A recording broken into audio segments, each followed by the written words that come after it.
Мисля да дам начало на срещата, защото вече е 7, който се присъедини по-късно, ще може да чуе оттам, където трябва. Аз вярвам, че всеки чува и вижда и е там, когато трябва, така че никога и нищо няма да изпусне.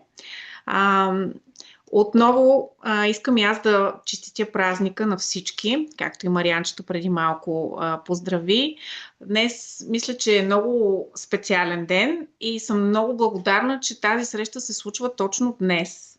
Така че честит празник и честит Еньов ден на всички, да бъде и пребъде тази светлина в нас, във вас, пред вас, където и да вървим, винаги да ни е светло.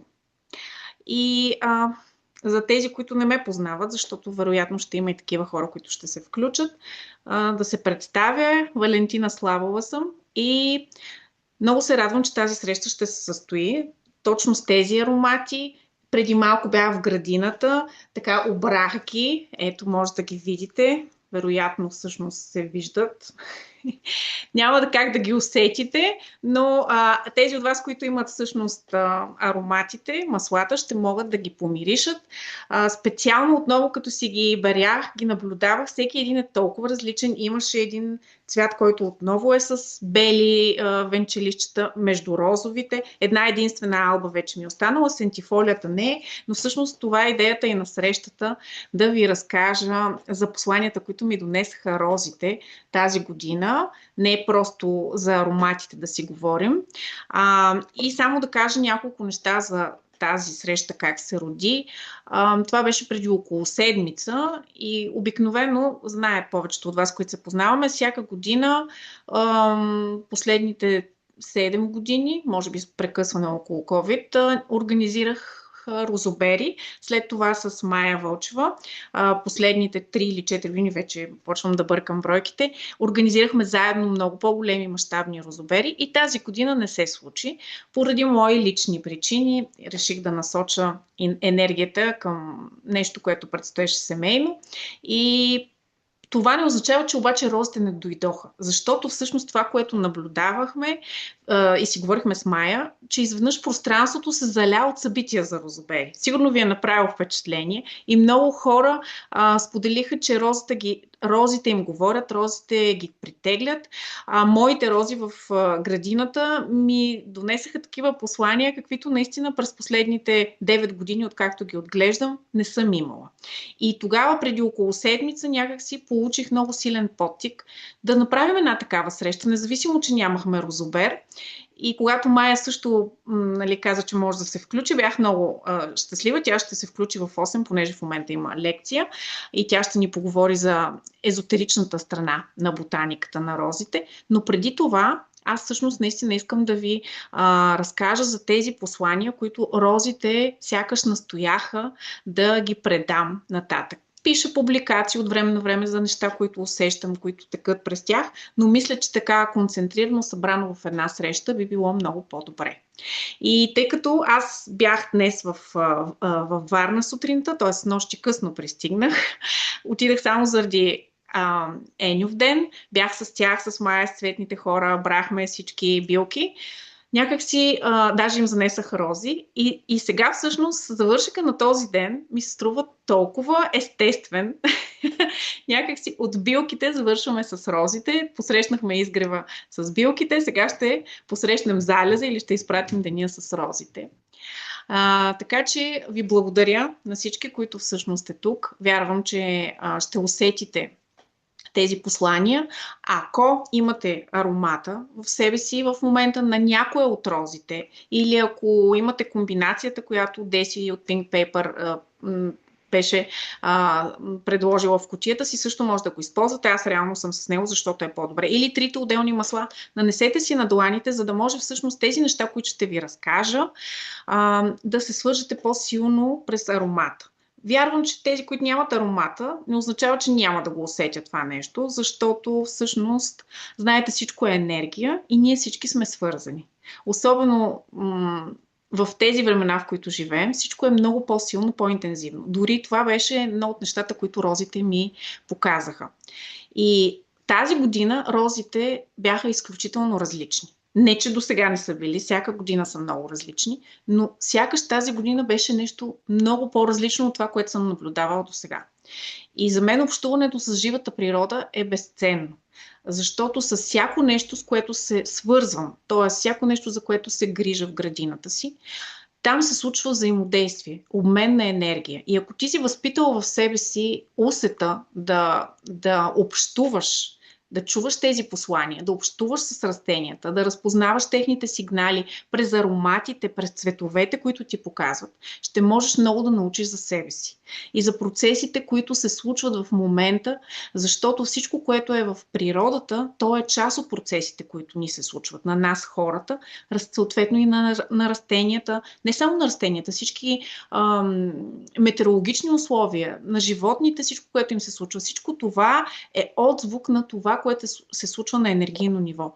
И ако ние общуваме с живата природа по един много осъзнат, един дълбок начин, през тази връзка, за която ви говоря и за която ще ви разкажа, е много безценно, защото в едни моменти, в които ни е трудно и наблюдаваме какво се случва, примерно при растенията, ще усетим, че не е толкова страшно и че всъщност това не се случва само на нас, за да дойде да ни накаже под някаква форма, а напротив, всъщност това е много закономерно и е част от цялостния процес, който се случва. Моята стихия са ароматите. С тези от вас, които се познаваме, знаят това нещо. Затова аз обичам да общувам с растенията през ароматите. Не казвам, че не може по друг начин да се общува с тях, но всъщност това е нещо, което съм усвоила през тези години, с които се занимавам с парфюмерията. И тъй като растенията, самите те общуват помежду си през ароматите. Това е техния език. Когато за първи път си дадах сметка, че всъщност аз мога да общувам с растенията и с себе си през тях, именно през ароматите, аз осъзнах, че това е един различен език, който трябва да усвоя. И по този начин, всъщност, използвайки ароматите, те имат силата, тази енергия на растенията да достига до душата ни, да разкрива от нас едни страни, които така или сме забравили или сме скрили, защото ни е по-удобно да не ги виждаме. Така, вярвам, че всички вече сте си нанесли маслото. Ако някой се присъединява сега да го направи, аз също ще го направя, защото независимо, че съм брала до сега рози в градината, някакси ароматите винаги ми помагат по-дълбоко да вляза тази енергия. За тези, които пак казвам за първи път ще общуват с растенията и с ароматите по този начин, това, което трябва да направите е, когато си сложите аромата на дланите, е да останете в покой, за да може да бъдете като страничен наблюдател, да усетите всичко това, което тече през вас. Първо, вероятно ще усетите нещо на физическо ниво. Може да е затопляне, охлаждане, пулсиране, може да има някаква болка, може да има стягане, каквото и да е. Но се опитайте да го наблюдавате абсолютно осъзнато, без да има някакви осъждания или да се двоумите какво е това, което ми се случва. Напротив, само наблюдавайте. След това се опитайте да се оставите, както в медитация, ароматът да ви поведе и да видите дали ще ви върне някакъв спомен, дали ще ви докара някаква емоция, как се чувствате, какво преживявате в момента. Не само на физическо ниво, не само на телесно, но и емоционално, дали някакви мисли текат. Това е много важно да го направите, защото това е част от езика да общуваме с ароматите. Аз ми се иска да дам една-две минути, да замълча, така да се каже, за да може да го усетите това нещо и след това ще продължа с това, което искам да ви разкажа.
Така, продължавам.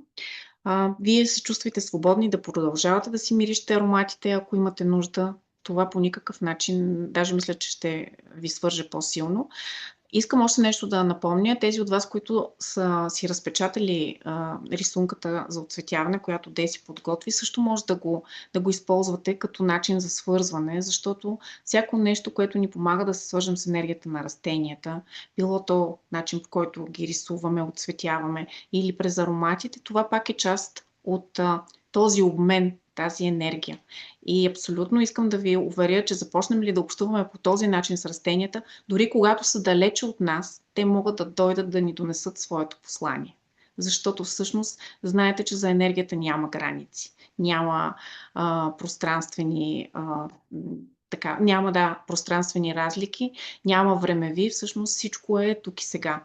Така че чувствайте се свободни да направите това, което усещате. И сега да ви разкажа за розите. Всъщност тези рози ги отглеждам 9 години вече. Първо тях ги засадих розите дамасцени, преди 3 години засадих алба и сентифолия. Казвам го, защото има отношение и към самото ми общуване с тях.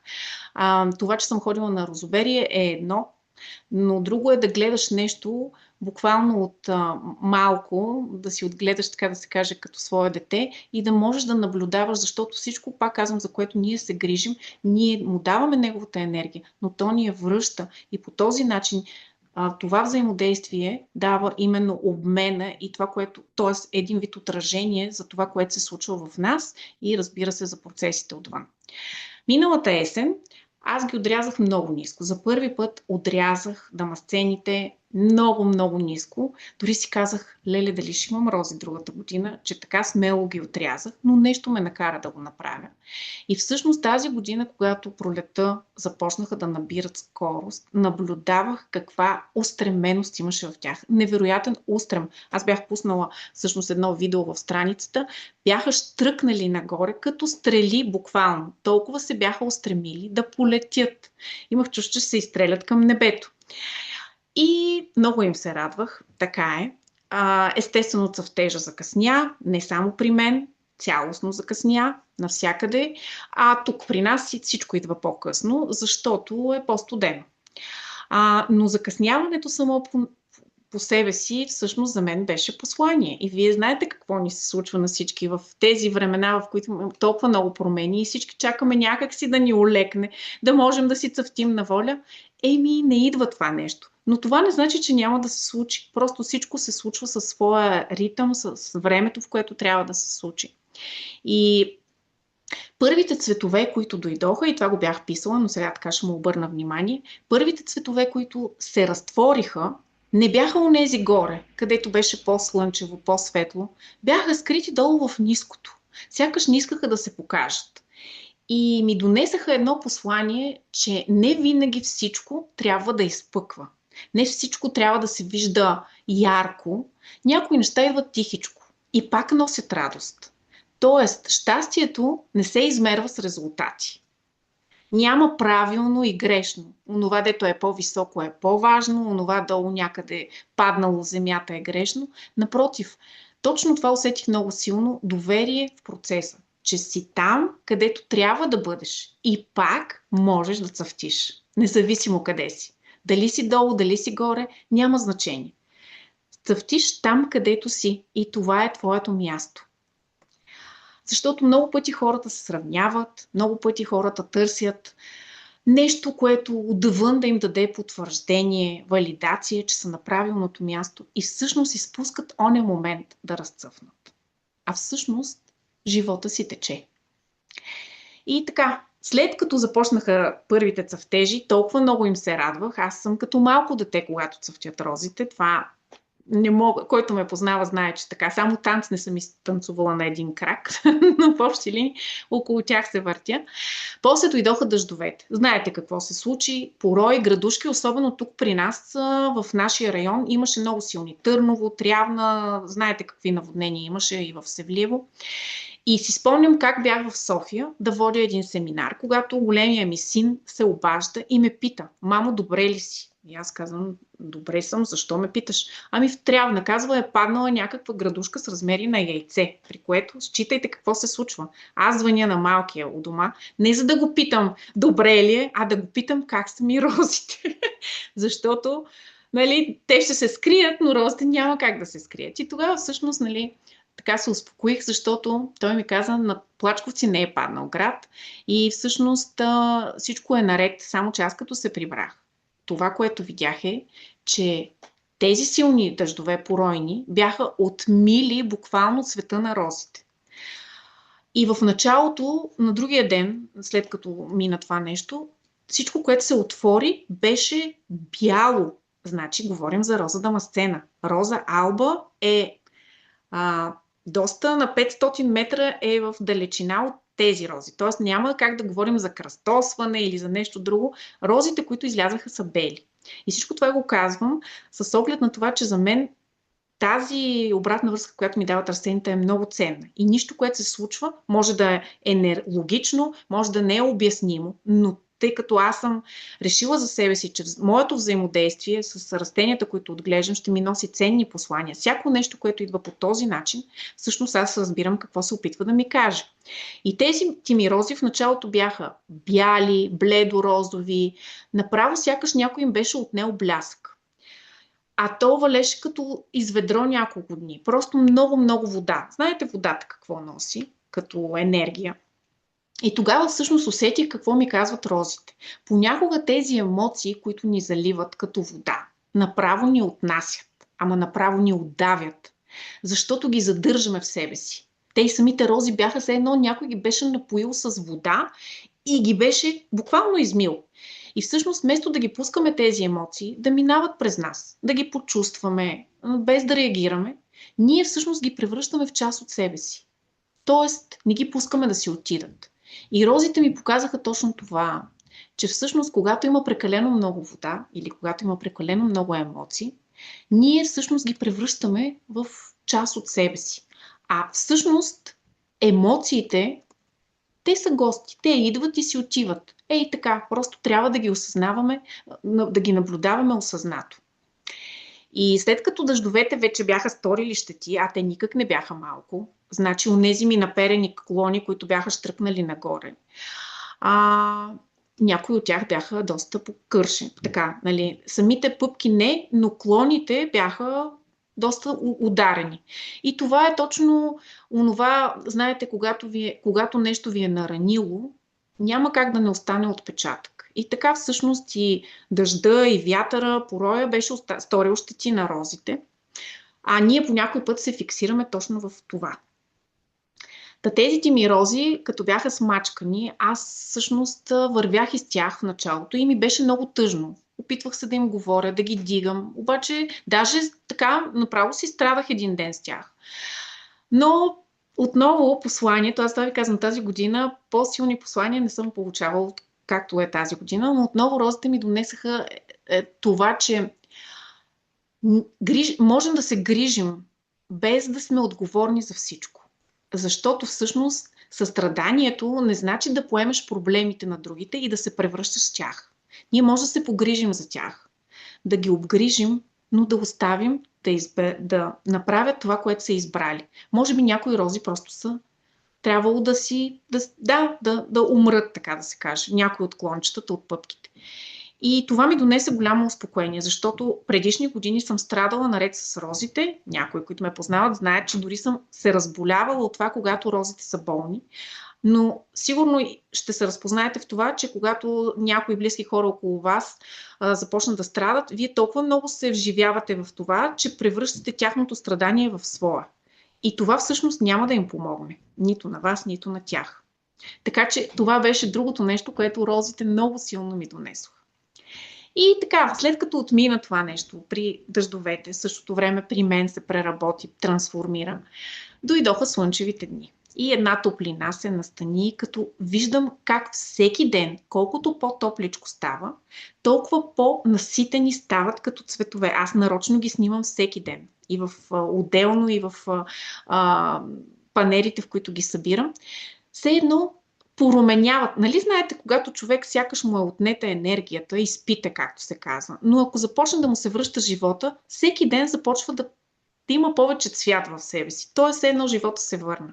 Само че аз наблюдавах това, което се случи тази пролет и съм много благодарна на времето, че всъщност слънцето не беше изгарящо, защото можеше и друго да се случи. След тези дъждове имало такива години, в които слънцето направо е изпепеляващо. Една тежест, една горещина, която изгаря розите и те не могат всъщност дори да разцъфнат.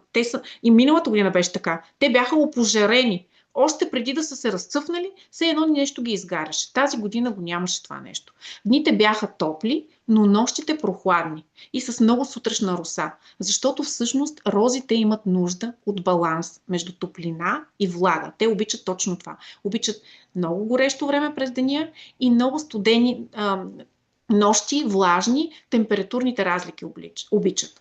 За да могат всъщност да разцъфнат по най-красивия начин. И със всеки изминал ден ставаха все по-красиви, все по-пишни, с по-интензивен цвят. Но сега какво се случи? Аз все пак не работя, не седя през цялото време у дома, случва ми се да пътувам. И имаше дни, в които нямаше как да си събера всичко. А то даже всъщност и да съм тук, аз не мога да се събера. Защото моите рози, както бяха 3 корена, аз обичам джунглата и съм ги оставила да се разклонят на много места. И фактически има едно място в средата, в което не винаги успявам да го стигам. И си казвам, добре, защо трябва да го събирам това нещо? Всяка сутрин виждам колко много пчели се събират, колко много, пеперудите по-малко идват, те обичат лавандулата, но пчели всякакви. Трябва да има за всички място и за всички да остане нещо под това небе. И си казах, окей, това в центъра нека да си остане. И това беше другото нещо, когато не можех да събирам всичките рози, които гледах, че разпадат се, падат на земята и си казах, не може да имаме всичко. Понякога е добре да приемем, че да оставиш онези несъбраните плодове на своя труд, не означава на всяка цена провал. Напротив, тези останалите цветове ще се върнат при майката земя, защото всичко се върти в един безкрайен кръговрат. Не можеш да контролираш всичко, не можеш да имаш всичко. И това също ми беше много ценно. И когато ги наблюдавах колко са пъстри, всъщност, когато започнах аз, за съжаление през Zoom няма да мога да ви покажа как някой, но съм снимала, който е следил страничката, е виждал, някои венчелищата са бели, други преливаха от бяло до наситено интензивно розово. Много чак цикламено биеха. И всъщност това ми се случи от миналата година. Миналата година имаше така наченки на това розите да бъдат бели и розови. Тази са още по-силни тези сигнали. И си казах, ето, логиката, ума, веднага ще каже какви са тия рози, какви са тия дамасцени. Такова нещо няма. По правило дамасцената трябва да е розова. Само, че това, което дойде при мен е, че нищо не е както преди и всичко се променя. И приемането, че промяната всъщност трябва да приемем, че промяната е това, което ни помага да вървим напред. Тоест, всяка съпротива, всяко отричане на новото води до болка, до стягане. Не можеш да задържиш нищо, както преди. И всъщност всяка роза е прекрасна в своята уникалност. А това, че всичките са заедно, правят тази малка градина, която имаме едно разкошно място. Тоест, няма го пак това сравнение между тях. Както не би трябвало да има сравнение между хората, защото всеки от нас е уникален, но когато сме заедно, оформяме едно пъстро място за общуване и обмен, защото именно разликите помежду ни са тези, които ни дават възможност да се разширим, да гледаме другите отстрани и да виждаме, че всъщност ние сме такива, но има и една друга перспектива. За другите хора също имат правото да съществуват такива, каквито са. Което в интерес на истината е голям проблем, защото повечето хора сме свикнали да отричаме това, което е различно от нас. А в новото време всъщност всичко е част от цялото и в тази заедност се оформя красотата. И днес, като обирах последните рози, защото си казах, въобще тези дни след лятното слънцестоене, усетих още по-силен и интензивен аромат. Значи ние тук нямаме още липа. Във Варна видях как ухаят липите. И в момента това, което най-силно насища въздуха е орловия минокът и розите. И като седна до тях, имам чувство, че всичко около мен е розов облак, мириса на розите. И изпитвам искрена благодарност за това, че мога да го усещам толкова интензивно, защото не всяка година усещам толкова силен аромат. А това, което в момента е много силно, вие знаете, всичко, което ни се случва, сякаш всичко, което преминаваме, всички процеси, всичките, как да кажа, на външен план някой те пита какво ти и ти кажеш, нищо ми няма, добре съм, нямам проблеми, ама всъщност вътре не е така. Вътрешно има някакво разкъсване, сякаш направо ще гръмнеш без причина.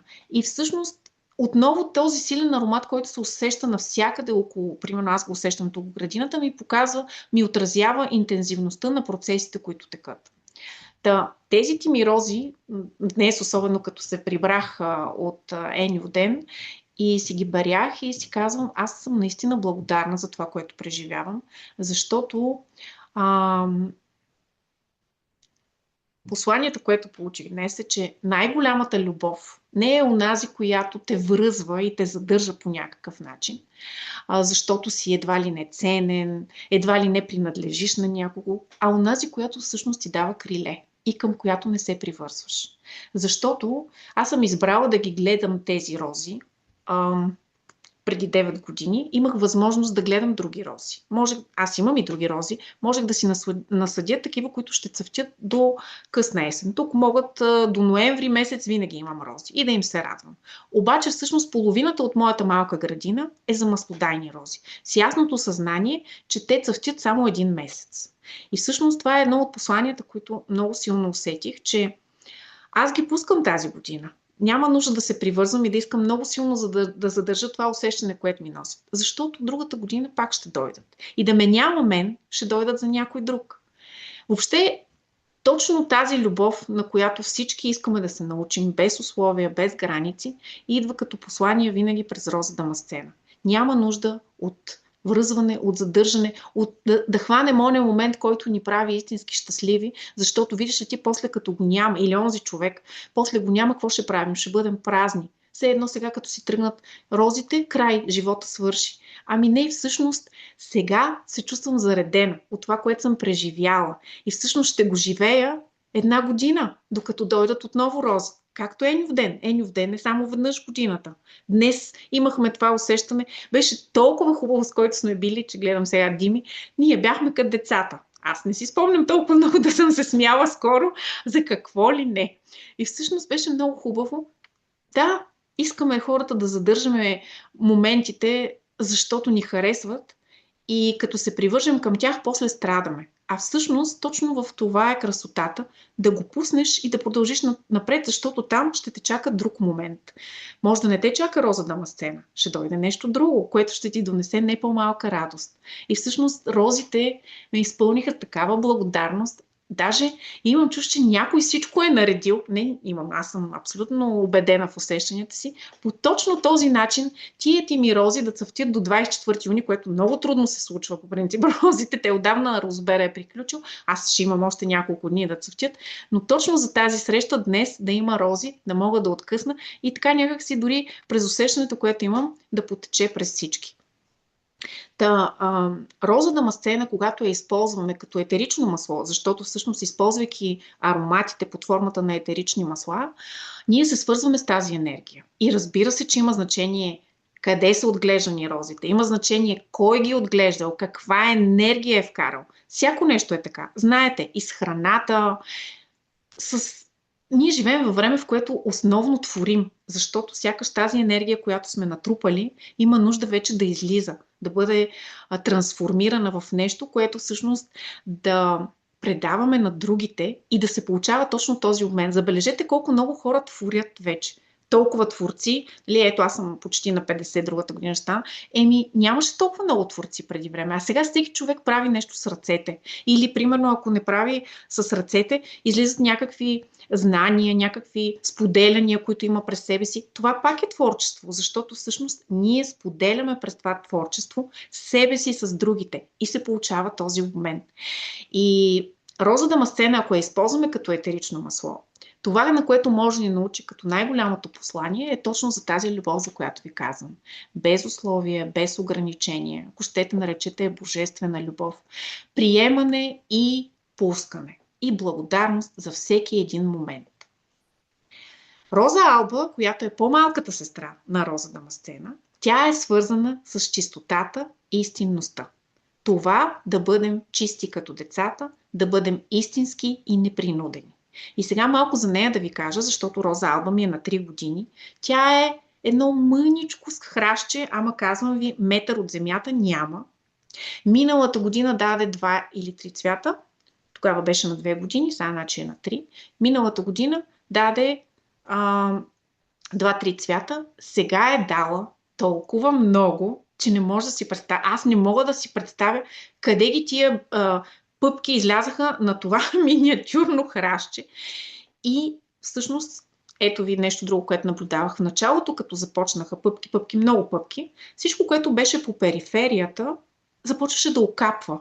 И няма вредители. Тази година много калинки имах, слава богу, и всъщност това позволи да няма въшки, защото знаете, че въшките са тези, които унищожават и нападат и смукват жизнените сили на розите, но калинките просто бяха с нас и те си хапваха добре от въшките, от вредителите. Тоест нямаше нещо, което самите рози да ги напада, а в същото време по периферията само направо окапваха. Така, прекършват се розите и край, пъпките.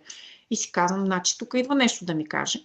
Поседях, поговорих си, аз обичам да си говоря с всички растения, за които се грижа, да я питам какво се случва, да ми даде знаци и лека по лека се засили тази роза, но тогава осъзнах ето това за истинността. Сигурна съм, че сте забелязали, че тази година нищо не остава скрито покрито. Просто всичките маски изпопадаха. Мисля, че ще падат още повече, но до тук хич не е. Не говоря само от хората. Те и пред нас, защото ние от себе си скриваме много неща. Почваме, даже сме в такива едни роли и си мислим, че сме това, а ние изобщо не сме това. И докато не станем истински, докато не бъдем себе си, няма как всъщност да продължим напред по нов начин, защото това е фалшиво. И всъщност розата точно това ми показа. Лека по лека набра така скоро, защото пак казвам, Роза Алба, бялата роза, има много отношение към това да бъдеш истински, да бъдеш себе си. И роза сентифолия, която също отглеждам, имам 2 корена в градината си, тази тимироза цъфна първа. И най-малко рози даде и най-бързо си замина. И аз разбрах защо. Защото по принцип роза сентифолия, тя е, аз си казвам, че това е танца на дервиша, в който е бил в психология на ароматите. Знае, че сме си говорили. Тя изглежда като мандала, нарича се столистна роза. Направо имате чувство, че танцува тая роза, като я гледаш, с много венчелищчета. Тя се свързва с творчеството. С това да се разгърнеш, да се покажеш, да се заявиш и да създаваш по своя път това, за което си дошъл. Само, че няма как да го направиш това нещо, ако не си истински, ако не си себе си и ако не приемаш всичко, което се случва, да го пускаш, да го приемаш такова, каквото е без условие. И всъщност това ми дойде в момента, когато гледах как розата, сентифолия се изстреля, първа се набра, аз я снимах, помня първата пъпка, която се получи, се появи и така бързо си замина, така бързо разцъфнаха и бяха толкова малки и си казвам, къде сме се юрнали да творим, да се показваме, какво ще покажеш, ако не си себе си? Кое ще покажеш? Някоя маска или нещо, което искаш да бъдеш, но не си? И всъщност това беше много силно послание. Не знам как го усещате, но розите просто тази година толкова силно не са ми говорили, колкото през последните 9 години, откакто си ги отглеждам в собствената градина. Всъщност, преди да се научим да приемаме и да пускаме да бъдем истински себе си, ние няма как да продължим да се разгръщаме. Няма как да съграждаме по нов начин живота си. Защото няма как да сме нови, ако се хванем за старото и искаме да обичаме в условности, да обичаме така, както на нас ни е удобно, или просто да показваме нещо, което не е това, което сме, защото тогава ти просто ще продължиш да живееш по стария начин. Няма как да раждаш новото. И така, това беше много силно, което усетих и исках да го споделя. Силно се надявам да сте усетили тази енергия, защото аз лично, докато ви говорим, направо се едно ми трептят ръцете.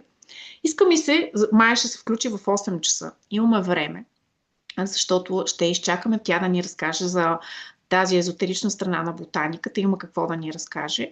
Но ми се иска вие да ми споделите какво усетихте сега, докато мирисахте аромата или докато ме слушахте какво говоря. Как усещате нещата, които ви казах? Възприемате ли ги? Аз съм окей да чуя всичко. Сега само да видя и съобщенията. Може да вдигате ръце, защото да, иначе ако се включвате ще ми е по-трудно. Марианчето е писала: настръхвам при всеки повик от това, което чувам. Много се радвам, което значи, че си усетила това, което много силно ме буташе да излезе. Аз не съм от хората, които ще направи среща, за да разкажа такива неща. Дори това е нещо ново за мен.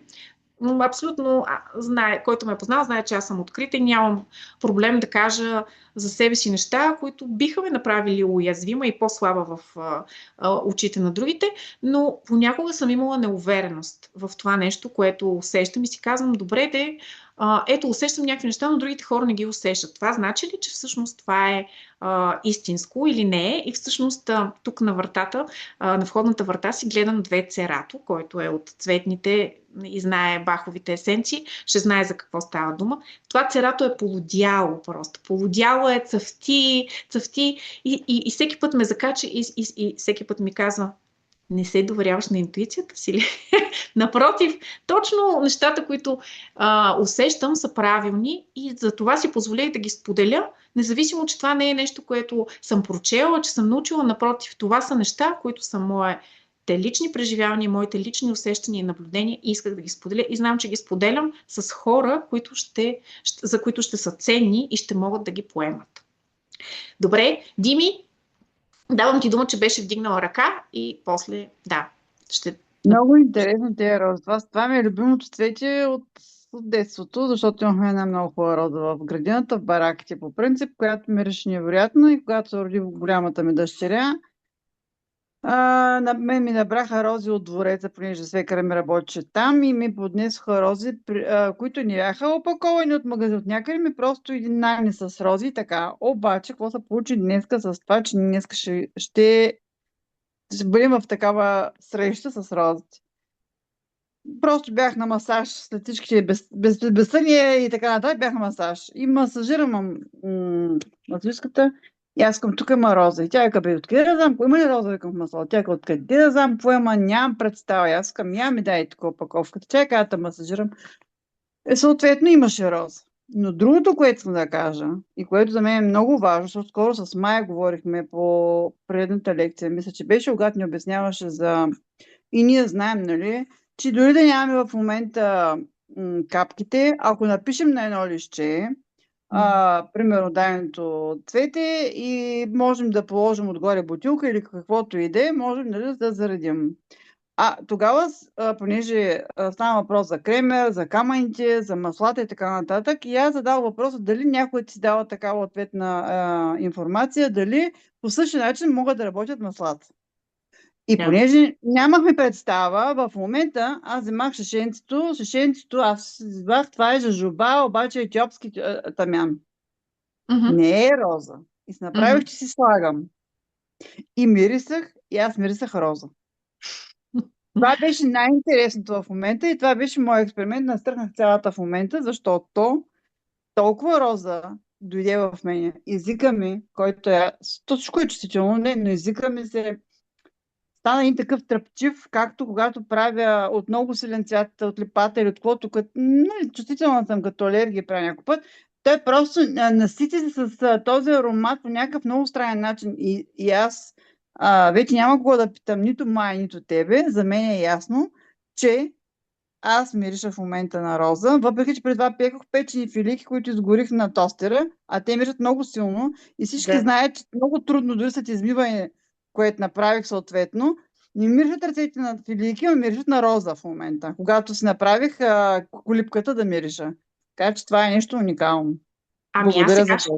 И аз ти благодаря, Дими, че го повдигаш това като въпрос. Ще поясня сега нещо, защото много пъти хората са ме питали в курса, в който беше психология на ароматите. Добре, възможно ли е да си въобразявам? Даже днес на срещата на сутринта на Емил ден, като се събрахме и аз раздадах аромата и някой спомена за въображението. Всъщност, изобщо не е въображение, изобщо не е, че си внушаваме, когато усещаме някакъв аромат. Напротив, това е точно това свързване, за което ви говоря. И ще ви кажа защо. Ако само веднъж някога сте усетили роза дамасцена, аромата или каквато и да е роза, и тя ви е докоснала дълбоко под някаква форма, дори може и да не сте забелязали за това нещо, защото голяма част от нещата минават подсъзнателно. Знаете мозъка как работи, колко процента от това, което ни се случва, изобщо го обработваме. То вече е останало в обонятелната памет. И в онзи момент, в който ние имаме нужда от тази енергия, която тогава сме получили, ние може да го извикаме. И това, че ще усетите аромат, който в момента чисто физически не присъства около вас, абсолютно ви гарантира, че вие в момента се свързвате с тази енергия и всъщност тя ви подпомага. Така че за мен по никакъв начин това не е нито илюзия, нито въображение, нито плод на нещо е такова измислица. Няма такова нещо. Напротив, това е доказателство, че всъщност има неща, които няма как да бъдат обяснени, както обича аналитичния ум да слага нещата в кутийки, и ароматите са едно от тях. Те ни дават тази възможност. Даже дори да я съзерцавате тази роза на снимка, вие може да помиришете аромата. Може докато я рисувате, да го усетите. Аз съм го усещала на сън. Няма да забравя как една сутрин се събудих от сън, в който всъщност всичко мирише на рози. Никакви рози нямаше в стаята ми, никакви рози нямаше масло, просто се събуждам и аз си идвам с този аромат. И като казах се събуждам, искам да ви кажа нещо друго, което не го споменах, забравя го. Аз съм избрала да отглеждам тези рози поради още една причина. Освен, че си общувам с тях, имаше един мъж, беше ме питал какво ги правиш тия рози, като ги събираш, като ги береш. Аз ги изсушавам. Една част от тях ги използвам за готвенето, като правя сладкиши, или да речем сладка никой не обича вкъщи, тъй че не правя, но в пратките ги слагам или си ги паля за прекаждане. Но една част от тях всъщност, като се изсушат, като поостареят, ги връщам към розите обратно. И то обикновено, преди да започнат да излизат в ранна пролет, отивам така като ритуал и си ги разпръсквам. И защото за мен е много важно това, което е дошло, да го върнеш обратно, не да го изхвърлиш просто така. Но през това време, през което ги суша и си ги събирам, аз съм избрала да правя следното нещо. Буквално ви казвам, че спя на легло от рози. Имам щастието, моето легло да е голямо, спя си сама на него и всъщност половината от леглото ми е застлано с рози. Всеки ден слагам нови, за да мога тези по-старите ги прибирам, другите се сушат. Около мен на всичко, което има на пияното, на камината, където има пространство и има възможност да сложа поднос, всичко са рози, които се сушат. И всъщност в рамките на този един месец аз съм буквално в ароматерапия с розите. Общувам с тях не само докато ги гледам, не само докато ги бера, ами и докато спя. Защото докато спим, ние всъщност сме много по-отворени, ума ни е доста по-неконтролиращ, иска не иска, и тогава всъщност сме отворени много силни за посланията, които получаваме. Така че по това време на годината аз си спя на легло от рози, в стая с рози, и пак казвам, съвсем целенасочено съм избрала да ги суша точно там в стаята, където спя. Може да го правите и вие, и не само с розите, с всичко. После започват да висят едни букетчета от лавандули, от безсмъртниче, каквото има. Не ви трябват арома лампи, не ви трябват други неща. Единствено и само връзка с природата. Това е начина, докато вече зимата нямаме друг избор, тогава можем да си работиме по-интензивно с етеричните масла, но докато има възможност да черпим от природата, естествено осъзнато. Значи това е нещо, което винаги съм така призовавала, хората да не ходят и да късат всичко поголовно, защото за мен е важно да оставим част от растенията и за насекомите, за птиците, не да ги кършим, не да ги скубем и с корените и така нататък, и винаги с благодарност, защото това е начина. Сега ще прочета тук вашите коментари, за да не пропусна нещо. Мириана Бучкова е писала: ароматът на маслото извика в мен думата мекота, също и че всичко е наред и си е на мястото. Да, точно така. Това беше първото нещо, което ви казах. Толкова силно го усетих, като го видях ония розов цвят долу, полегнал на земята в кълта. Всички други седят и чакат да разцъфнат. Само той, Миля, озарил всичко, защото на фона на една зеленина ти да видиш първата роза цъфнала долу, няма как да не се зарадваш. Обаче всъщност всичко си е на мястото, точно така.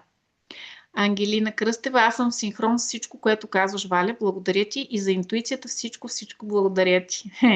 И аз благодаря. Майя Русева: Валя, много емоционално и много докосващо душата, а ти обожаваш розите и предаваш това обожание с такава радост. Да, тази година всичко е различно и чудодейно. Наистина е така. Пак казвам, не значи, че предишните години не е било различно, но някак си сега всичко е много по-интензивно. Ако щете дори аромата на липа, защото пак казвам, тук нямаме, все още не е цъфнала липата, но където и да съм ходила на другите места, бях във Видин при майка ми, там беше много интензивен. Сега във Варна, сякаш всичко е много по-силно. И другото, което забелязваме, онези хора, които преди не са обръщали така внимание на растителния свят и на ароматите, изведнъж започнаха и на цветовете, започнаха да обръщат внимание, да казват: колко силно мирише, колко е цветно всичко, колко е пишно. Изведнъж все едно започват да виждат света по друг начин, защото те са различни и виждат тези неща, за които не са били отворени да ги видят преди.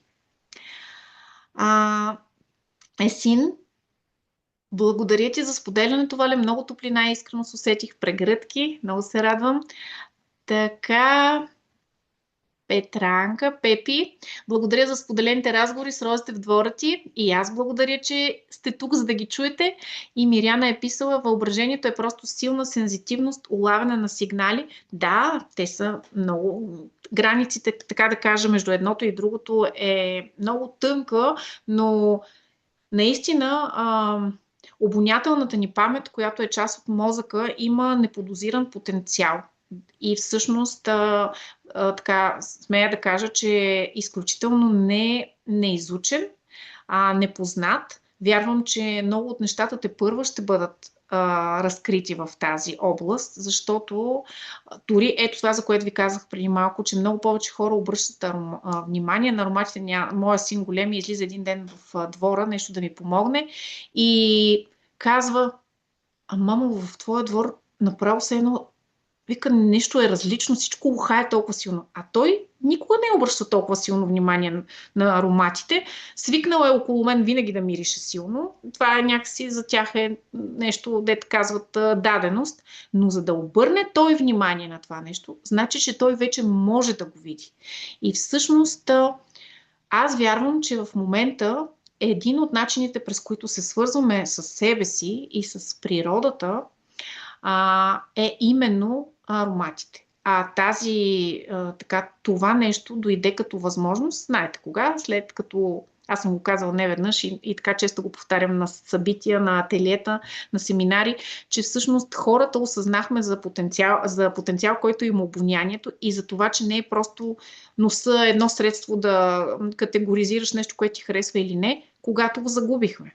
И много хора, когато загубиха обонянието си по време на COVID, осъзнаха колко сив и безсмислен сякаш е живота, ако нямаш обоняние. Всеки, който го е преживял, знае за какво говоря. На мен ми се е случило 2 пъти, да, в рамките на 4-5 часа. Нали, тук изобщо не говорим за това, че моята работа е, нали, моя инструмент за работа е носа и така нататък. Тук говорим за онова усещане, че ти тотално изпадаш и сякаш не си свързан с живота около себе си. Мога да ви кажа за пример, в който един човек щеше да умре на работното си място от задушаване с газ, именно защото е загубил обоняние по време на COVID и всъщност той не можеше да усети какво се случва. Така че ето ви една от причините, поради която и ароматите са толкова сякаш интензивни, наситени, не само защото растенията излъчват това, а и защото ние сякаш се отваряме и сме по-сензитивни да уловим тази интензивност, която е навсякъде идва около нас. Деси Христова, послание, лечители, споделяш днес, благодаря от сърце.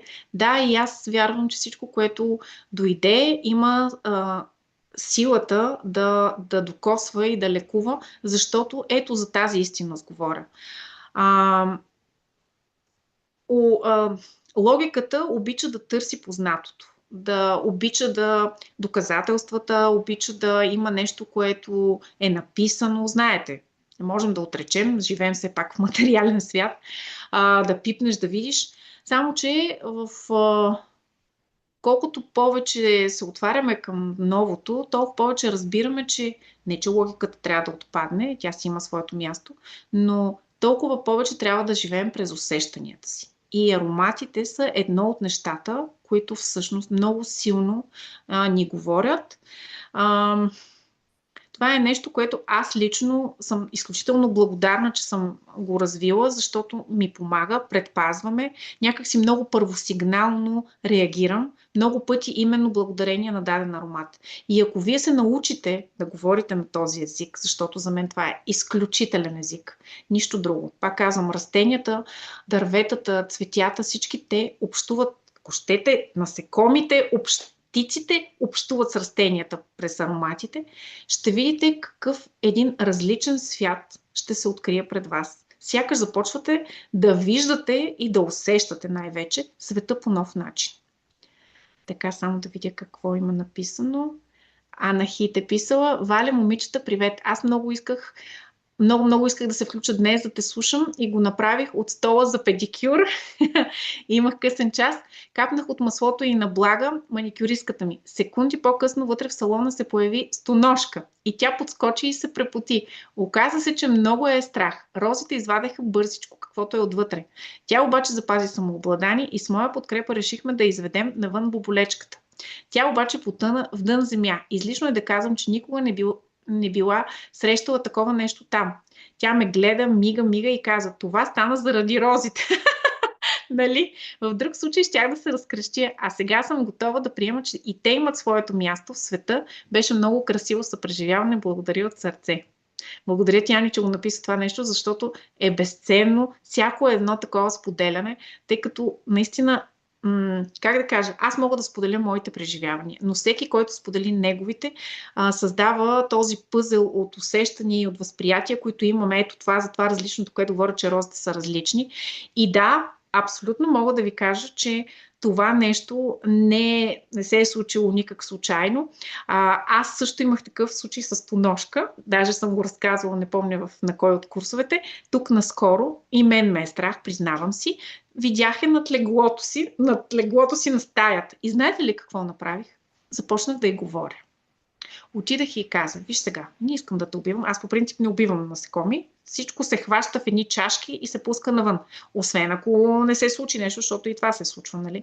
Ако избяга и без да искам, съм ме размазал. И казвам: не искам да те убивам, искам само да те хвана и да те пусна. Моля те, а те са много бързи. Който знае за какво говорим, знае за какво говорим. Дишах дълбоко, взех чашата, взех картона, отидах и ама вътре във вас трябва да е спокойно, защото всъщност това е точно отново този обмен, който се получава. Знаете, когато сте напрегнати, напрежението отива в другия човек и почваме да си подхвърляме горещия картоф. Така общуваме с всичко. И с растенията, които гледаме, и с насекомите, и с животните, каквото и да е. Отидах и казах: моля те, потърпи, ще те хвана и ще те пусна. Искате ли да повярвате, че не помръдна? Хванах я, у нас ти ми голяма стоножка с една пластмасова чаша, вътре се побърка вече да тича доколкото можеше, защото вече се усети, че е хваната, и я пуснах. Да, нещата идват да ни покажат. Всичко е закономерно и всичко се случва тогава, когато трябва да се случи. Понякога не ни харесва, роптаем и става още по-болезнено, но ето в случая е много хубаво, че всъщност този страх е излязъл, защото да, те страховете са в нас, но за да се справим с тях, единственият начин е да се изправим пред тях и да видим, че всъщност страха всъщност не е, как да кажа, страха е в очите на този, който гледа, И страха много често е от самия страх, а не от това, което се случва. На практика нищо няма да се случи. Даже се замислям нещо друго сега да ви споделя. Аз обичам да си късам розите с голи ръце. Няма ножички, няма ръкавици. За мен това е безценно да ми се полепи целият восък по ръцете и след това да го усетя как мирише. И искам да ви кажа, че когато късам розите, аз не ходя да заничам всяка една роза, вътре има ли пчела, има ли оса, а то има много. Даже направих едно клипче едни. Те се къпят, златки, вътре тези земните пчели, оси, каквото се сетите, има всякакви. Мога да ви кажа, че никога нищо не ме е ожилило. Просто си говоря с тях и им казвам, че ще остана и за тях. Просто си ги взимам, тези, които ми трябват, другите ги оставам с тях и нямам ожилване от нито една оса или пчела. Така, Деси Иванова е писал: безкрайно благодаря за това твое споделяне, Вале. И аз, Деска, и се радвам, че днес бяхме заедно от сутринта. Миряна Василева: здравейте на всички, слушам ви на път за Варна. Супер! Към морето! И ми е хубаво за пореден път да работим заедно с ароматите. Специално за събитието си заръчах кутията на Деси. Интересно е, че розите са ми любими аромати, но този път ми идват леко тежко. На вълна липа и белоцветни съм, и за път съм си взела още масла като допълващи на розите. Но все пак от вчера насам розите са ми спомогнали да облегча стрес и мисловния поток да е по-спокоен. Имам още да работя в посока доверие. Ето, един пример за това как ако един аромат ни кара да се чувстваме тежко, всъщност всички уния думички, с които описваме нашето усещане за аромата, ни показват какво е усещането в нас. И тя казва: розите ми идват леко тежко, но всъщност са й помогнали да облегчи стреса. Тоест тя знае, че в момента има стрес, явно ума взема превес и всъщност оттам идва и тежестта, защото го няма доверието. Няма го доверието и приемането, Мирянче. Като се отпуснеш, ще стане и по-леко. Ще стане по-лек аромата и всъщност ще разбереш, че не е нужно да приемаш по този начин нещата. Така, Марианчето Господинова: много дължим на тези истини. Ако не бяха те, нямаше да се намерим през толкова много сложности, които благодарение на това да чуваш ансамбъла на това, което е наоколо и се нарича да се снишиш, точно така, пред оркестъра на чудодейността, наречено природа. Учим се на търпение, тишина и това, което е за нас. И си идва, проглеждайки да ги видим. Да, Марианче, благодаря ти, точно така е. Това е другото, което също със сигурност смирението, като смирение за мен имам предвид приемане на това, което се случва.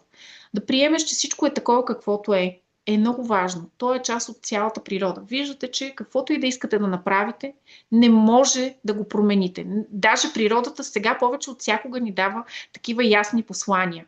Няма как да спреш едно нещо, ако трябва да се случи. И това е част от това да се научиш да приемаш и да се довериш, че каквото и да се случва, има причина да се случи. Какво правят хората? Почват да роптаят, да се бунтуват, да се борят и ти колкото повече се бориш. Ето ви още нещо за розите. Вярвам, че Майя там ще го включи това нещо. Аз нарочно не исках да кажа за бодлите, но ще ви кажа нещо друго. Тези бодлите на розите не са случайни. Розата може да ни научи и на това, че както трябва да си смирен, да приемаш, това не означава да си като разграден двор и всичко да минава през теб. Говорихме за това, че състраданието не означава да поемеш всичко. И всъщност тези ти ми бодли, те добре ни учат на това, че всяко нещо има граници. Както хората отсреща имат граници, ти не можеш да навлизаш, да се юрнеш, да минаваш през тях. Така и ние имаме нужда от това, да имаме собствено пространство, в което да сме себе си. Да не ни заема някой нашето пространство и да се свиваме. Така че розите са много на място с своите бодлички, установявайки своите граници. И всъщност, забелязали ли сте, когато се захванете за нещо бодливо? Особено като тръгнете по гората, едни капини, други, всичко, което е с бодли, колко повече го дърпаш, толкова повече те дере. Ама че боли при това. Всъщност това е по същия начин. Колкото повече се съпротивляваш на нещо, което те е закачило и се опитва да ти обърне внимание, ти толкова повече се нараняваш. Вместо да се спреш, да се посмириш, да кажеш: чакай малко тук да го освободя това нещо. Той идва нещо да ми каже. А аз съм гледала как хората почват да ги кършат, да ругаят. Гледай сега това къде се изпречи на пътя ми, че да ме забуде, че да ме заболи. Чакай малко, ти ли си му на пътя? То ли ти е на пътя или ти си му дошъл там, където то расте? Ето отново начинът, по който ние възприемаме нещата, е много важен за това. И затова казвам, че общувайки с природата, можем да научим безценни уроци. Ангелина е писала отново: стоножката вкъщи се появи нарисувана на гърба на сина ми. След това я нарисуваха и на ризата, с която отида на завършването си, за да му се подпишат съучениците. Колко хубаво! Добре, Деси Христова е писала: хубава ми е всяка минутка от тази лечебна среща и ще призная, че нямам търпение да приключим, за да се чуя с любим човек. За да изчистим нещо, което натежа тези дни. Осъзнах някои неща и сега съм в мир със случилото се. Затова благодаря за благословията, за да изпитаме това днес. Деска, много ти благодаря и аз, защото знам за какво говориш и чак ми се насълзиха очите, защото за това има смисъл. Един човек да стигне до това, то знам, че не е само един, това е безценното нещо. Аз мисля, че винаги са общували хората с природата. Просто има едно време, в което сме се отдалечили от нея. Знаете за какво говоря. Еволюции, къде е еволюция, къде е, не знам, революция и така нататък. И дори и това е правилно. Защото всъщност, знаете, идваме тук, забравяме кои сме и си припомняме, вървейки през този път. По същия начин е и това, тази връзка с природата отново се установява, защото тя е била и преди, но сякаш за да намериш отново и да осъществиш тази връзка по различен нов начин, по-красив от преди, дори ако щете, трябва просто да го забравиш това нещо, за да минеш по новия начин. Така че, тази свързаност с природата и свързаността с нас и между нас, тепърва искам много да говоря за нея. Някой вече, специално Деси, знае какво имам предвид, но е една от основните теми, върху която ще работя. Мария Костадинова: Валя, много ти благодаря за срещата. Имах нужда от нея. Имам маслото от кутията на Деси, но точно за срещата не го намерих. Явно съм го оставила на работа. Но се радвам, че имах етерично масло роза дамасцена и сентифолия, а явно роза алба има какво да ми каже. Забравих да разпечатам и рисунката и си ги нарисувах трите, както ги усетих. Много ми е хубаво. Наслада е тази среща. Благодаря ти и аз, Миме, и всички, които са успяли да отцветят сега или после, може да ги пуснете и в събитието, защото всъщност, знаете ли, аз нарочно не го казах това в началото, само да видя дали майчето се е включила. Ако се включи Майя, да даде знака, но не я виждам Май все още. Тук е! Добре! Добре, само това да кажа за рисуването и после давам думата на Майя.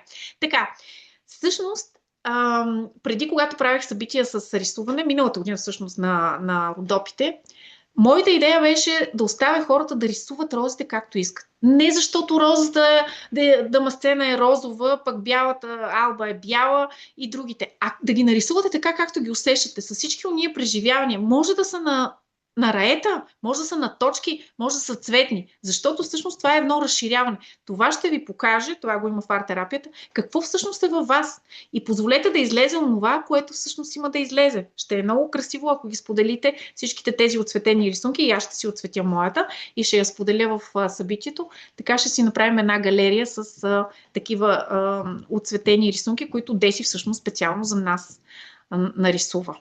Така, и почита последното за сега съобщение и давам думата на Майя. Валя, благодаря за това ти споделяне. Розата е великолепна и магична. Израснах с розови храсти в детството си и сега тя винаги присъства в дните ми. Нямам ден без роза като масло или цвят, или есенция, или изображение. От няколко години COVID ме замисли, както и синтезията, че обикновено задейства другите сетива. Да, много са свързани едните с другите неща. Благодаря и аз, Иве. Майче, давам ти думата. Можеш ли да се включиш? Привет, привет! Привет на всички! Радвам се, че съм тук с вас. Разбира се, че може да се включа. Тъкмо си накапвам трите рози, аромата, за да се разгърне и при мен. А, Валя, много съм щастлива, че съм тук, защото изследвах розата по много особен начин и просто всичко трепти в мен. Искам да ви разкажа всичко това, което се откри. От няколко седмици се занимавам с това да навържа ботаническата характеристика на растенията с емоционалното поведение на самото растение и съответно на хората, които притежават тази характеристика. Това изследване не е просто хрумнало ми, аз тук да си измислям някакви неща. Има си основа, има човек, който се занимава с цветята на доктор Бах и се занимава примерно от десетилетия с това, който произвежда есенциите, един английски специалист, Джулият Бърнър се нарича. И всъщност той обяснява психологическата характеристика на растенията и съответно архетипа на човека, който е свързан с съответното растение, как ги обвързва помежду си. И сега започнах да правя това изследване за розата. И тръгвам от корените. Идеята каква е? Накратичко ще кажа, за да ви е интересно, просто толкова съм развълнувана, че дара, така върви. Но във всяко растение има корени, които работят с това да доставят на растението минерали, вода, стабилност, всичко, което е нужно, хранителни вещества, за да може растението да се развива. Стъблото е свързано с транспортирането, с идеята за транспортиране на тези средства, минерали, храни към листата и към цвета. Листата са свързани с общуването с външния свят и комуникацията на растението, както и фотосинтеза, т.е. обработване на информация отвън, която идва, която да активира вътрешни процеси.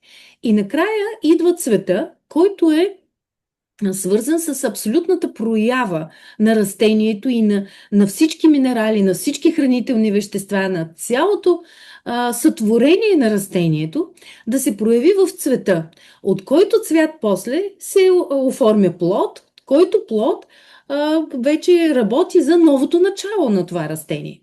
И вижте какво се случва при розата. Коренът е свързан покрай това учение с рода, с семейството от една страна, от друга страна е свързан с дълбоката връзка с себе си. При роза дамасцена имаме един дълбок корен, който се развива много импулсно навътре. Това означава, че хората, които са свързани с роза дамасцена и всъщност се приемат и дори като есенция от цветята, като на метода на доктор Бах, те установяват абсолютно връзка с себе си, с вътрешния си ресурс и стабилност. Оттам нататък продължаваме, те са центрирани, имат си фокус вътрешен, знаят какво искат, имат едно усещане за себе си, кои са. Какво идва нататък? Имаме едно стъбло. Стъблото на самото растение ще го видите, че то отговаря за волята в тази езотерична ботаника, ли да го нарека, нямам представа още. Колкото е по-изправено и стабилно стъблото, толкова е по-волеви човек. Обаче тук има нещо друго. Самото стъбло на роза дамасцена понякога се извива и гъне. И в тази му структура, но в никакъв случай не е рехаво. И не е да го отчупиш веднага, лесно да става самото отчупване на такова стъбло. Тоест, то е стабилно. Просто дава една гъвкавост, едно центриране, от центрираността, от волята, просто ти казва, ами тук можеш да отстъпиш, тук можеш гъвкаво да постъпиш. Сякаш дава една способност на хората да действат гъвкаво в света, да не са твърде праволинейни и фокусирани върху целта. Защото ще видите, изключително изненадана съм от цялото нещо, е, че целта на роза дамасцена е да разливат красота и да говорят за свободата, просто да бъда красива. Много е специфично. Уникално е просто, но продължавам напред. Самото стъбло, ако го погледнете по-внимателно, ще видите два вида бодли. Едните са като кучешки зъб. Те работят за това растението да се закрепя. И ако ти се приближиш остро към него, да те захване и ти да не можеш да се дръпнеш. Защото ти стаха захванат. Не просто придърпан. И така, ако решиш пък да се дърпаш рязко, тя ще ти каже: о, няма да те пусна. Няма да те пусна нито да влезеш, нито да излезеш. Сега ще си понесеш последствията. Много интересно това. Тук говорим за някакъв друг тип женско излъчване, в което има категоричност и стабилност. Кой си ти да влизаш така в пространството ми и да решаваш ти кога ще излезеш? Сега си в мое плен и аз ще пусна когато реша. Минават тези кучешките, нали, преодолели са ги, те на стъблото са малко по-на широко разстояние. И отдолу ще видите едни много финни, тънки тръни, всичките са в червено, между другото, които обхващат цялото растение. И ако погледнете по-внимателно и се вгледате в растението, ще видите, че той има много ясна позиция за границите си. Не, ти няма, нали? Ти няма да влезеш там навътре. Ти ще си там в външния кръг. Аз имам мое пространство, моя свобода и тя стои и огражда пространството много стабилно. Просто великолепие. Направо съм впечатлена. Сега искам, надявам се, Вали, да имаш няколко рози на самата роза дамасцена, за да направим есенция. Аз съм направила есенция от роз дамасцена. Добре, супер. Има вече не само от трите, ами и от розата, да. Добре. И всъщност имаме стъбло и ясна форма на защита и финна емоционална защита отдолу. Продължаваме нататък. Идват листата. Аз тук донесах едно. Погледнете ги как изглеждат. Изглеждат, може би, финни, ако ги загледате, но всъщност нямат нищо финно в тях. По крайчеца имат едни бодлички. По цялото, те са уребрени и имат бодли. Листата в системата, нали, езотеричната ботаника говорят за връзката с околния свят и за мисълта на човек. Тоест, тук имаме човек, който през цялото време сверява в пространството какво има и стои на щрек. Той не е отнесен, както е примерно растението повед. Те са отнесени с едни меки, нежни листа, обли от всякъде. Тук имаме острота.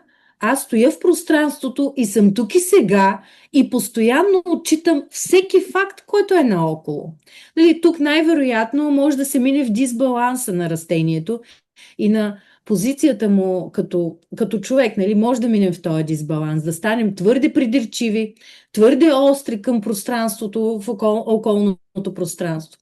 Но когато говорим за баланса, тук ще видите ясно отчитане. Аз съм тук и сега, ясно съм стъпила в живота и искам да го живея този живот. Същото послание, между другото, има и този кучешки зъб като будил. Той ти казва: аз искам да се включа в живота. Аз ще го живея и ако трябва кръв ще пусна, но ще го живея. Тоест цялото растение имаме една огромна страст за живот. За живот и проява тук и сега, в момента. Не утре, не от други ден. Сега, тук има още нещо, което е специфично.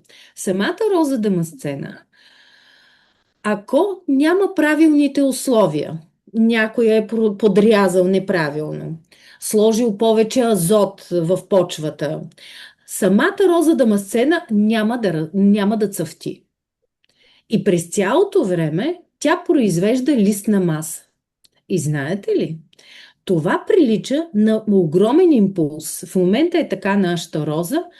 Тя непрекъснато расте, ама расте и завзема много интересно пространство. Сякаш нагоре устремена. Тази интензивност на силата, на този процес, който се образува, говори за нещо много специфично. И то е, че има голям размах, който не може да бъде проявен, когато няма правилните условия.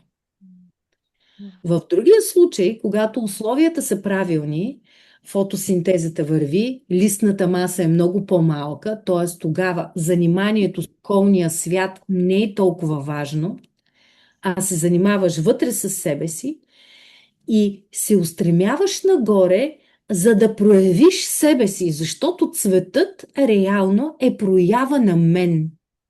Проява на мен през цялото разгръщане. Ако трябва да видим елементите, тук е елементът огън. Цялото вдъхновение, творческа енергия и всичко е събрано в този цвят. Какво е интересното при розата? Че всъщност тя е организирана като цвят, е организирана спираловидно. Почти прилича на сечението на Фибоначи. Венчелищчетата, тези листенцата, които са, те са наредени спираловидно и се разгръщат. Друго много специфично в цялото растение е тичинките. Някои от тези тичинки, вместо да се опрашват, започват да се образуват и да стават венчелищчета. Все едно има импулса да избере свободата просто да бъде и да се проявява в света, вместо да мисли за бъдещето развитие. Много интересно това. Друго, което е важно. В растението има център. Центъра обаче, той е скрит от тези тичинки. И когато се разгърне, защото цялата роза, движението е пласт по пласт, тя се развива бавно, постепенно и стабилно. От пъпката и този импулс, в който е събран целият потенциал на човека, той се разгръща постепенно в много красив ритъм. И той не спира този ритъм. Разгръща се до положение, в което тичинките скриват центъра, но ако постои още малко на топлина, тя казва: вземи ме цялата. Разгръщаме цялата ме вземи.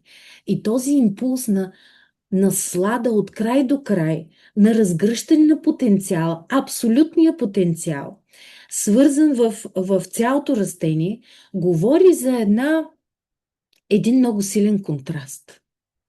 От една страна аз се разгръщам цялата, общувам, отдавам ти се, от друга страна ще ти се отдам, но ще бъда в моите граници. Ще ти се отдам, но няма да се изгубя в теб. Ще си остана аз. Изключително впечатление ми направи цялото това нещо. Ако погледнете дори растението, дори цветовете на една роза, сигурно Валя си го споменава, ама нали бях на лекция и не можах да вляза по-рано, смяната на цветовете и нюансите, колкото е по-наситено, толкова е по-наситен импулса за разгръщане и т.е. силата. А тук при нас, при розата, има и аромат. Това е свързано с абсолютната емоционалност. И искам да се свържа с теб. Искам да се свържа с целия свят. И тук имаме от една страна свободата да се изразявам напълно и да проявявам моята красота и да я споделям с целия свят. И другото е свободата да бъда емоционално свързана с всичко наоколо. Но това да не ми пречи аз да имам своите граници. И става просто великолепие от всякъде. Разбира се, етеричното масло тук има една друга насока, защото всъщност роза дамасцена е производствено растение. То се чупи, то се мачка цвета, разгръща се, т.е. използва се за нещо много по-голямо. Но това ще го оставим може би за друг път. Трябва ми още изследвания ми трябват, за да мога да го разгърна. Идва плодът на самата роза дамасцена и то е шипката. От тази шипка вие не може да направите да засадите роза дамасцена. Всъщност импулсът на семето е свързан с новото, с това да се възпроизведа, да вляза в следващото. Роза дамасцена не го прави по този начин. Тя казва: аз искам да живея тук и сега свободна и да не мисля за следващото. Искам тук да съм. Искам тук да се разгръщам. И затова те се развиват от резници, така или иначе. Не знам, Валя, как ти се струва, но просто е уникално. Да, точно така е. Всъщност това е... сутринта ти като каза и на Еньов ден, на мен не ми е познат този Бахов терапевт. То е подобно при морфологичния подход, където всяка част има, т.е. точно това, което казваш, но има някакви неща, които явно той е стигнал като изводи този човек и много интересно. Аз само за шипката да допълня да ти кажа, тъй като тези рози, които ти като не беше тук, не си чула, аз не късам всичките рози, точно защото искам да останат за пчеличките и някак си приех, че не трябва всичко да се къса. Нищо, дай лакомост, нали, дай всичко да откъсна, всичко да изсуша. И те се превръщат след това в шипки. Те са различни от шипките, които са на шипката като храст. И съм забелязала как идват птичките и се хранят от тях, от самите шипки. Тоест това също е ти да дадеш на другия импулса, да дадеш на другия, за да може той също да се развива. За мен това е много... Ето това, което казваш. Да. Точно това е, че всъщност със своята си красота и с своя аромат, в който казва изявявам мен цялата, се създава едно усещане, че взаимодействието с околния свят е на много нива, защото с аромата ликува, пчелите нали, дават, я опрашват, създават мед от това, после птички се хранят и всичко това е някакъв баланс и изобилие. Изобилие от това, че аз съм. И аз съм точно това, което е. И тази красота просто сякаш има нужда да се разгърне във всеки човек. И да ти кажа честно, Валя, си мисля, че моментът е точно сега за този анализ на растението, защото ние правим есенция от роза от много време. Но сякаш сега има нужда да я приемаме през това осъзнаване, че ние пием заради свободата да бъдем в красотата си и да изявяваме себе си, запазвайки личните си граници. Това е уникално просто. Много, много. Точно за границите си говорихме, не знам ти дали го чу това, когато влезе, но аз споменах, че ще те оставя за ти да говориш, защото съм сигурна. Да. Там е много, много за розата с границите. Нали, ти пак да бъдеш себе си, пак, защото реално погледнато през аромата и през тази красота, която има в цвета, ти всъщност се свързваш с всички. Няма как да не те забележи някой. Харесвате, не харесвате, винаги ще има общуване. Но ако идеш там да влезеш с агресия, ще получиш ответ, нали? Ще ти кажа точно това, което каза. Не чакай малко, спри. Това е моето пространство. Не можеш да ми отнемеш по такъв начин красотата. Да, има и още нещо, като обърнете внимание на цвета. Това е едно от малкото растения, които имат движение и навън, и навътре едновременно. Навътре към центъра и навън, разгръщайки се в тези венчелищата и красиви розови листа в спирала. Всъщност, тук имаме общуване хем навътре към себе си и в нашата вътрешна стабилност, хем абсолютно разгръщане и доверие към околния свят. Доверие до бодлите, нали? Така, да си имаме уважението. Но просто върви по много специфичен начин тази роза. И според мен това е есенцията за този момент от енергийните процеси, които се случват. Направила съм, имам определено количество, така че и всъщност отново го направих това нещо пред няколко години, когато правих, сложих малко етерично масло и сега съм сложила етерично масло. Някакси есенцията с аромата много добре ми се вплитат. И имам още роза, така че не ми пречи отново да направя и то сега е още, аз се направих преди около седмица, сега като направя ще е още по-силна. Останали са последни пъпките и че ще има, да. Супер, много съм щастлива. Това беше от мен. Все още съм новак в този тип изследвания, но все повече се вълнувам, защото показват едно съвсем различно общуване с растението, един съвсем различен анализ. И ако досега е било само през знанието за цветята на доктор Бах, сега ние можем да се впуснем в дълбочината, ние да общуваме с растенията и ние да си създаваме нужните есенции, когато нещо ни привлече. Но да можем да ги анализираме с всичките елементи, включително и поведението на растението в околния свят, защото розата реално, тя има много интересно поведение в околния свят. Тя няма да я видиш да задуши някой, да се облегне на някой. Тя си има разгръщане и то стабилно, бавно, постепенно. Няма да видиш един буен растеж и така изневиделица, а просто върви стабилно. Буйният растеж дойде сега, когато има дисбаланс, когато е орязана не както трябва и когато има азот в почвата. Тоест, когато условията не са както трябва, тя тогава тръгва да расте и да завзема територия, но тя е нагоре. Все едно има импулс да стигна до слънцето. Искам да избягам от тази тежест и да се свържа отново с слънцето, със себе си. Така го виждам аз. Да. Ами аз също съм на твоето мнение. Точно това казах, че за мен все повече отива в тази посока да се развиваме, да самите ние през усещанията, макар че доктор Бах точно това е направил. Той не е имал уреди, с които да изследва. На практика всичко е било пак през работа с хората, нали? Това е било всъщност. И сега, за мен всеки човек може да го прави това нещо, ако общува с природата по такъв начин осъзнат. Нали? Стига да се отвори. И то е едновременна сетивност. Значи растенията стават все едно по-отворени към нас. Природата, ето това през ароматите, през цветовете. Всичко е толкова по-пишно. Направо имаш чувство, че крещи и те дърпа от всякъде да му обърнеш внимание. Но това означава, че и ти имаш потенциала да му обърнеш внимание и да го усетиш това нещо, което ти идва.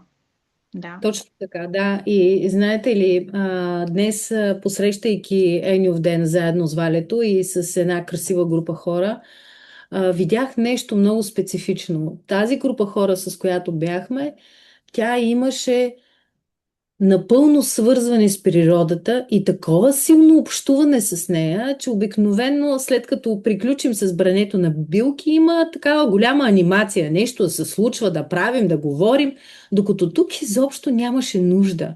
Сякаш хората бяха толкова наситени с общуването с природата, тетрата ни разсмя, толкова ни разсмя и разприказва. Беше вълшебно сливане с цялата природа, без да фокусираме вниманието си на едно нещо.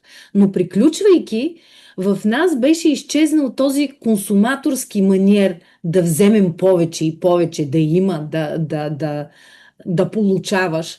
И се беше заменил с един абсолютен вътрешен мир, което е изключително. Още не ми останало време да го опиша за себе си, но го споделям тук с вас, защото се чувствам много уютно.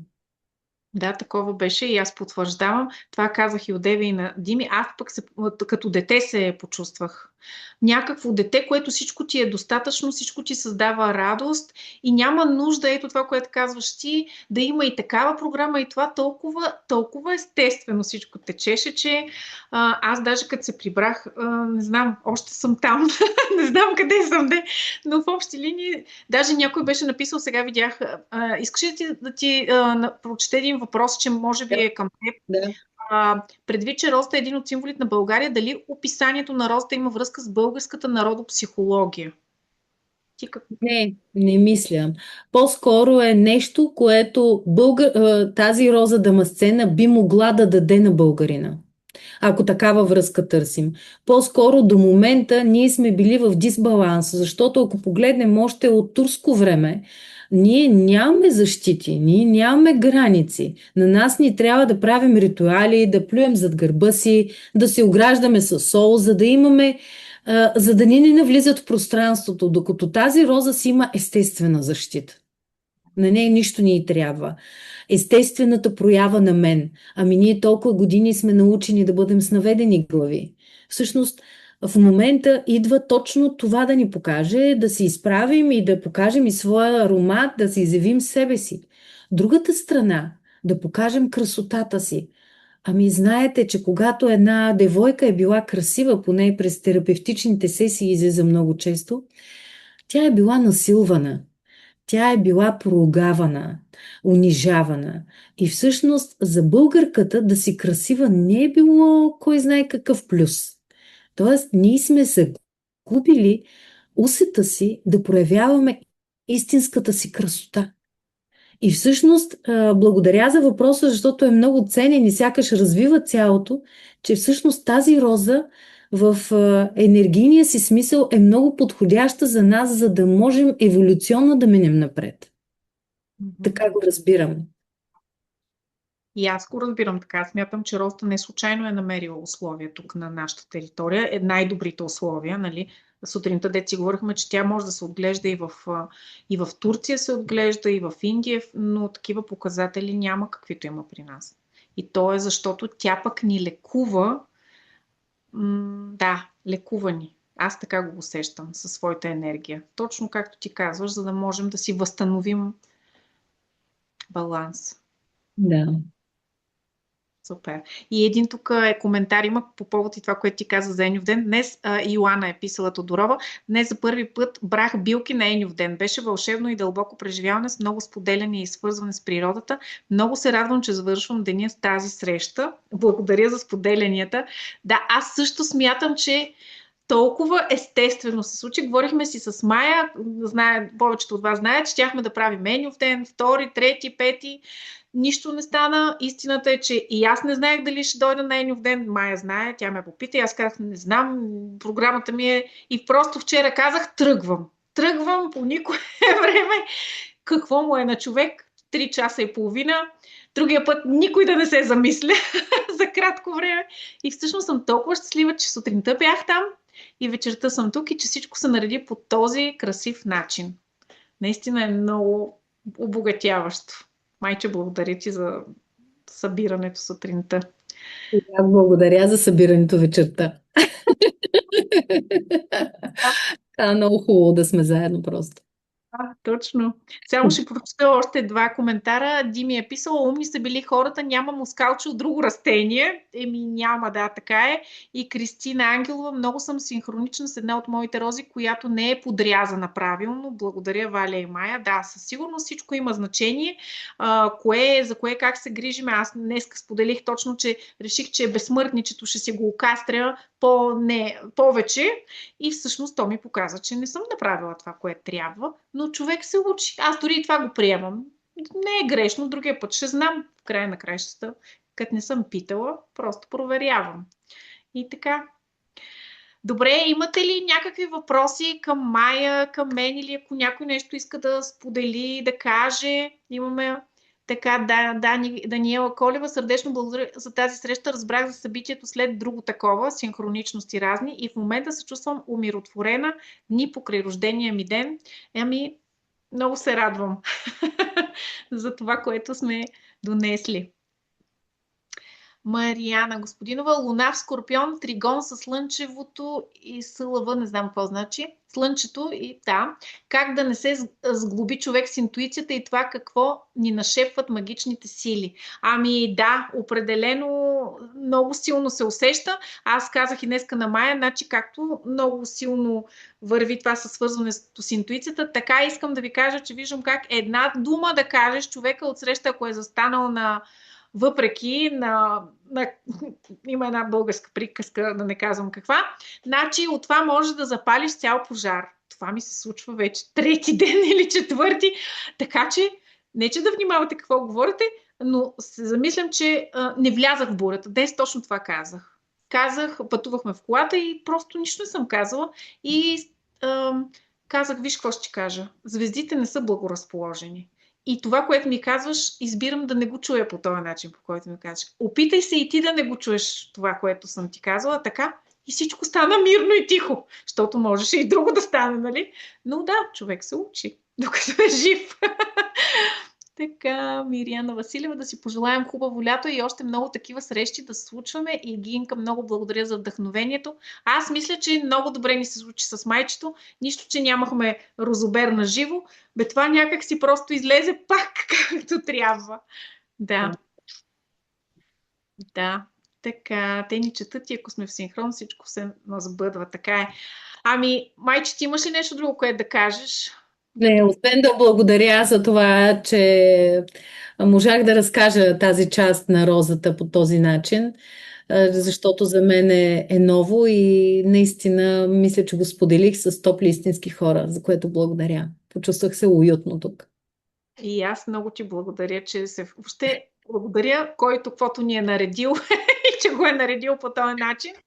А и на всички благодаря, че се включихте. Зорница е писала благодаря за чудесната среща и точните послания от розите, които ни предадохте. Аз бях написала, че няма да има запис, обаче дори не разбрах, уж не съм дала автоматично да се включва този запис. Той се включи. Някой ме пита преди срещата и аз казах, май ще има, не знам кой го е насложил, но има.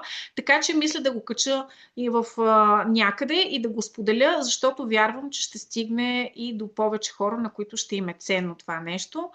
И много ви благодаря на всички. Наистина, не знам, такова ми е, все едно съм на розобер. Да ви кажа, от ден в ден на розобер. Да. Добре, приятна вечер на всички и казвам до нови срещи. Мисля, че това с Майя ни се получи много добре. Може пък да е началото за нещо такова. Най-вероятно, така сякаш се... Да бъде. Да бъде. Айде да бъде. Айде, чао, чао. Прекрасна вечер, чао на всички. Чао, чао.